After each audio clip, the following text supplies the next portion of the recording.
भोपाल से प्रस्तुत हैं प्रादेशिक समाचार। नमस्कार, समाचारों के साथ मैं जितेंद्र रघुवंशी। पहले मुख्य समाचार।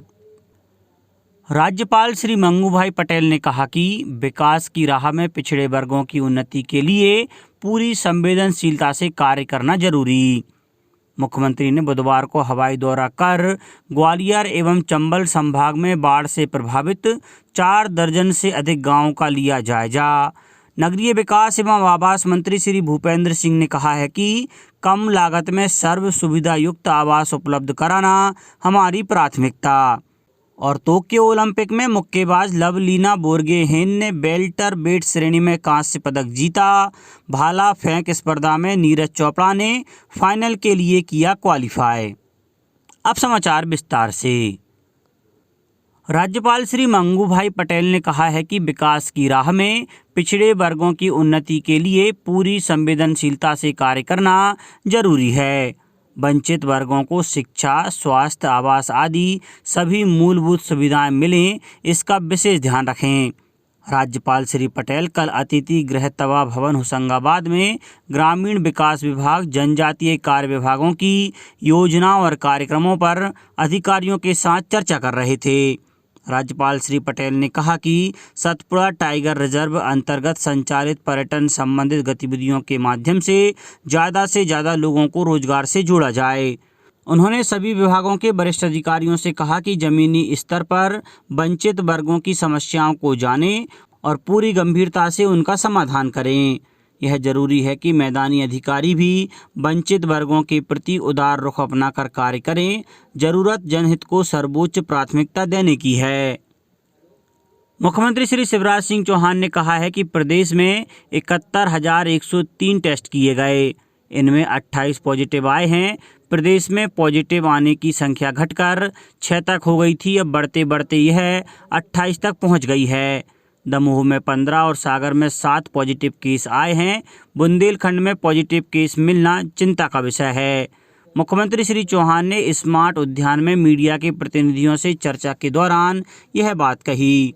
मुख्यमंत्री श्री चौहान ने कहा कि कोरोना संक्रमण से बचाव के लिए प्रदेशवासी मास्क लगाने, सोशल डिस्टेंसिंग जैसी सावधानियों का अनिवार्यता पालन करें। मुख्यमंत्री श्री चौहान ने प्रदेशवासियों से अपील करते हुए कहा कि बहुत अधिक सावधानी की आवश्यकता है। पड़ोसी राज्य छत्तीसगढ़ में भी केस बढ़ रहे हैं, केरल की स्थिति भी सामने है, अतः प्रदेशवासी सतर्क और सावधान रहकर तीसरी लहर को रोकने में सहयोग प्रदान करें। मुख्यमंत्री श्री चौहान ने कहा कि राज्य शासन द्वारा सभी आवश्यक उपाय किए जाएंगे। टेस्टिंग के साथ साथ लोगों को आइसोलेट करने, माइक्रो कंटेनमेंट जोन बनाने जैसी कार्रवाइयाँ की जाएंगी। स्वास्थ्य मंत्रालय ने कहा है कि केंद्र ने राज्यों और केंद्र शासित प्रदेशों को अब तक 50,37,00,000 कोविड टीके उपलब्ध कराए हैं और 49,19,000 टीके जल्द ही उन्हें दे दिए जाएंगे। मंत्रालय ने बताया कि अब तक 48,19,75,798 टीके लगाए जा चुके हैं, जिनमें बर्बाद हुए टीके भी शामिल हैं।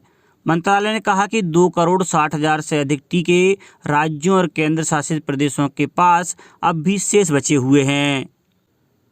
मुख्यमंत्री श्री शिवराज सिंह चौहान ने बुधवार को हवाई दौरा कर ग्वालियर एवं चंबल संभाग में बाढ़ से प्रभावित 4 दर्जन से अधिक गांवों का जायजा लिया। इसके बाद ग्वालियर विमानतल पर वरिष्ठ अधिकारियों की बैठक लेकर बाढ़ प्रभावित लोगों के लिए चलाए जा रहे राहत एवं बचाव कार्यों की जानकारी ली। मुख्यमंत्री श्री चौहान ने निर्देश दिए कि पानी घटते ही जल्द से जल्द क्षति का आकलन करें, जिससे प्रभावित लोगों को राहत दी जा सके। उन्होंने अतिवृष्टि एवं बाढ़ से अधोसंरचना को हुए नुकसान का आकलन करने के निर्देश भी दिए। साथ ही कहा कि यदि राहत और बचाव कार्यों के लिए किसी मदद की जरूरत हो तो बताएं, सरकार द्वारा इसकी पूर्ति की जाएगी। मुख्यमंत्री श्री चौहान बुधवार को ग्वालियर एवं चंबल संभाग के बाढ़ प्रभावित गांवों का जायजा लेने के लिए राजकीय विमान से राजमाता विजयराजे सिंधिया विमानतल पहुंचे। यहां से मुख्यमंत्री श्री चौहान ने हेलीकॉप्टर से ग्वालियर, दतिया, शिवपुरी, मुरैना और श्योपुर जिले के बाढ़ प्रभावित लगभग 4 दर्जन गाँव का जायजा लिया।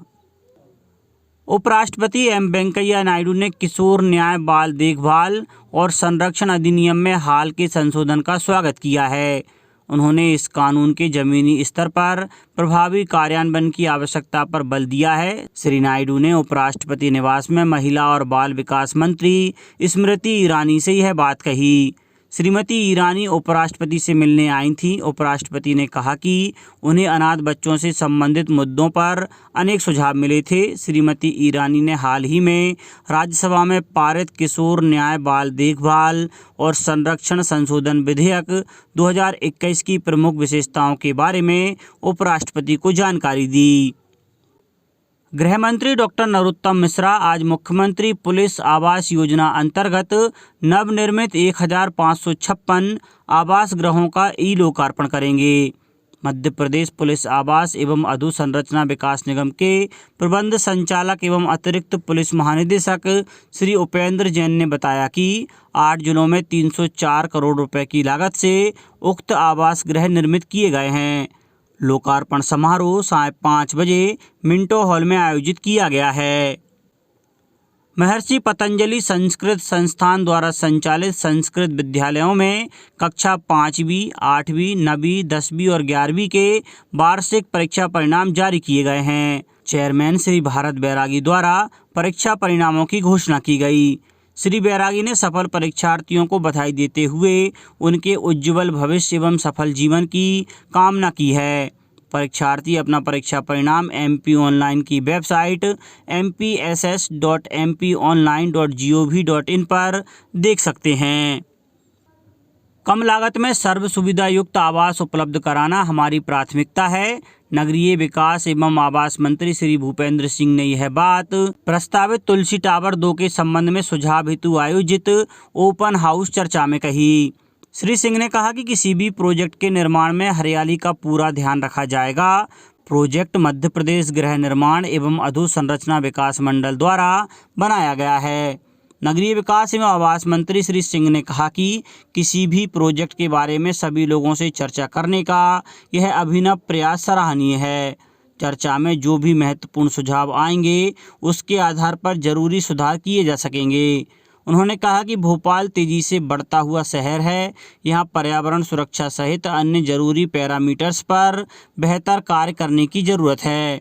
लगातार प्रयास है कि भोपाल का विकास व्यवस्थित तरीके से हो। मंत्री श्री सिंह ने कहा कि भोपाल स्थित लेक को राष्ट्रीय एवं अंतर्राष्ट्रीय स्तर पर पर्यटक स्थल के रूप में विकसित करने की प्लानिंग है।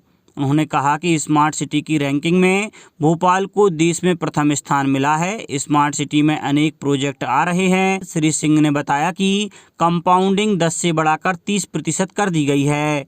शहर में 2016 की स्थिति में बनी अवैध कॉलोनियों को वैध करने के साथ ही यह सुनिश्चित किया जाएगा कि अब कोई नई अवैध कॉलोनी नहीं बने। उच्च शिक्षा मंत्री डॉक्टर मोहन यादव ने कहा है कि विद्यार्थियों को स्वामी विवेकानंद कैरियर मार्गदर्शन योजना के माध्यम से आत्मनिर्भर बनने के पर्याप्त अवसर मिल रहे हैं। प्रसन्नता की बात है कि स्वामी विवेकानंद करियर मार्गदर्शन योजना द्वारा विद्यार्थियों के लिए निरंतर आयोजन किए जा रहे हैं, चाहे वे उनके प्लेसमेंट के लिए प्रशिक्षण के कार्यक्रम हो या उनके व्यक्तित्व निर्माण में प्रश्न मंच, कविता पाठ, निबंध प्रतियोगिताएं हों या इस तरह के अन्य बौद्धिक आयोजन। मंत्री डॉक्टर यादव स्वामी विवेकानंद करियर मार्गदर्शन योजना अंतर्गत आयोजित व्याख्यान कार्यक्रम को संबोधित कर रहे थे। मंत्री डॉक्टर यादव ने कहा कि प्रधानमंत्री श्री नरेंद्र मोदी के संकल्प की पूर्ति हेतु आत्मनिर्भर भारत और मुख्यमंत्री श्री शिवराज सिंह चौहान के आत्मनिर्भर मध्य प्रदेश को ध्यान में रखकर विद्यार्थियों के रोजगार, स्वरोजगार के लिए विभिन्न प्रकार के प्रशिक्षणों का आयोजन किया जा रहा है। मध्य प्रदेश एक ऐसा राज्य होगा जो अपने स्नातक अंतिम वर्ष के प्रत्येक विद्यार्थी को प्रशिक्षण देकर एक ऐसा प्रमाण पत्र देकर भेजेगा जिससे उन्हें आत्मनिर्भर बनने के पर्याप्त अवसर प्राप्त हों। अब कुछ समाचार खेल जगत से। टोक्यो ओलंपिक में महिला मुक्केबाजी के वेल्टर वेट श्रेणी में लवलीना बोर्गोहेन ने कांस्य पदक जीता है। सेमीफाइनल में लवलीना को विश्व चैंपियन तुर्की की बुसिनाज सुरमेनेली से हार का सामना करना पड़ा। MC मैरी कॉम के बाद लवलीना ओलंपिक में कांस्य पदक जीतने वाली दूसरी महिला मुक्केबाज बन गई हैं। इस ओलंपिक में भारत का यह तीसरा पदक है। मीराबाई चानू ने भारोत्तोलन के 49 किलोग्राम भार वर्ग में रजत पदक और पीवी सिंधु ने महिला सिंगल्स बैडमिंटन में कांस्य पदक अपने नाम किया था। भाला फेंक स्पर्धा में नीरज चोपड़ा ने फाइनल के लिए क्वालिफाई कर लिया है। क्वालिफाइंग में अपने पहले ही थ्रो में 86.65 मीटर की दूरी तय कर उन्होंने फाइनल में जगह बनाई। इसी स्पर्धा में शिवलाल सिंह फाइनल में जगह नहीं बना सके। फाइनल 7 अगस्त को होगा। राष्ट्रपति रामनाथ कोविंद, उपराष्ट्रपति एम वेंकैया नायडू, प्रधानमंत्री नरेंद्र मोदी और खेल मंत्री अनुराग ठाकुर ने बॉक्सर लवलीना बोरगोहेन को टोक्यो ओलंपिक में कांस्य पदक जीतने पर बधाई दी है। प्रधानमंत्री नरेंद्र मोदी ने लवलीना से बात की और उन्हें टोक्यो ओलंपिक में कांस्य पदक जीतने पर बधाई दी। प्रधानमंत्री ने कहा कि उनकी जीत हमारी नारी शक्ति की प्रतिभा और दृढ़ता का प्रमाण है। खेल मंत्री अनुराग ठाकुर ने कहा है कि लवलीना ने अच्छा प्रदर्शन किया है। श्री ठाकुर ने कहा कि लवलीना की इस उपलब्धि पर भारत को गर्व है। अब बात मौसम की। गहरा कम दबाव का क्षेत्र कम दबाव के क्षेत्र में तब्दील हो गया है, लेकिन यह वेदर सिस्टम अभी भी उत्तर पश्चिम मध्य प्रदेश में गुना ग्वालियर के आसपास स्थिर है। बंगाल की खाड़ी और अरब सागर से लगातार मिल रही नमी के कारण यह सिस्टम लगातार मजबूत स्थिति में है। इस वजह से पहले से ही बाढ़ से जूझ रहे श्योपुर कला और गुना जिले में भारी बारिश की संभावना है। इसके अलावा ग्वालियर, दतिया, भिंड, मुरैना, अशोकनगर, उज्जैन, राजगढ़, नीमच, मंदसौर, रतलाम, आगर, शाजापुर जिलों में और रीवा, शहडोल, जबलपुर, भोपाल, इंदौर संभाग के जिलों में भी कहीं कहीं तेज बौछारें पड़ने के आसार हैं। अंत में मुख्य समाचार एक बार फिर। राज्यपाल श्री मंगूभाई पटेल ने कहा कि विकास की राह में पिछड़े वर्गों की उन्नति के लिए पूरी संवेदनशीलता से कार्य करना जरूरी। मुख्यमंत्री ने बुधवार को हवाई दौरा कर ग्वालियर एवं चंबल संभाग में बाढ़ से प्रभावित 4 दर्जन से अधिक गांवों का लिया जायजा। नगरीय विकास एवं आवास मंत्री श्री भूपेंद्र सिंह ने कहा है कि कम लागत में सर्व सुविधा युक्त आवास उपलब्ध कराना हमारी प्राथमिकता। और टोक्यो ओलंपिक में मुक्केबाज लवलीना बोरगोहेन ने वेल्टर वेट श्रेणी में कांस्य पदक जीता। भाला फेंक स्पर्धा में नीरज चोपड़ा ने फाइनल के लिए किया क्वालिफाई। इस बुलेटिन में इतना ही। घर पर रहिए, सुरक्षित रहिए और सुनते रहिए प्रादेशिक समाचार। नमस्कार।